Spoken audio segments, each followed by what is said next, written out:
अरे बाप हाँ देख ए तू लोग तो दोनों जनी बड़ा अमीर बड़ू तहार मौरत सऊदी रहले तब तो खाली रहत हो कहत रे हमार मौरत सऊदी रहले मैंने तो उतर के पैसा कमा के भेजे तेरे लुटावे खाती अभी पैसा कहां से आवत होई तेरा बुझात नहीं खे कातना फराउठा बेला थोई है तब जाके आवत होई ये बुझाता ना कोनो बात ना जितना सऊदी से भेजे हम अकाउंट नंबर भेज दे भौजी डालत रहिए हमरा में तारा जब जरूरत पड़ी तो हम भेटाइब ना आई धो देलू लब सब डब से नहाई के वाह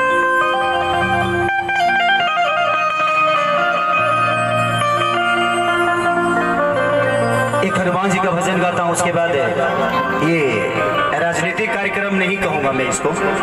इन्होंने ये राजनीतिक कार्यक्रम नहीं कराया है बल्कि आप सबके लिए खेसरिया को बुलाया है कि कम से कम खेसरिया को इस क्षेत्र का आशीर्वाद मिल जाए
लंका में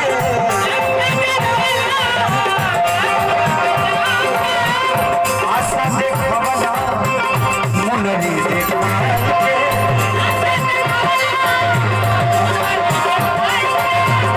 आशा देख भवना मुनरी देख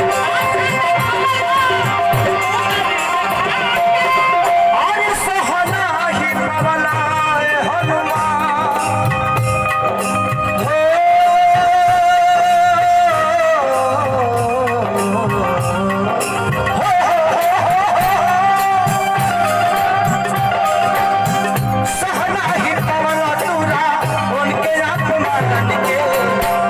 भगली जान की पाके हनु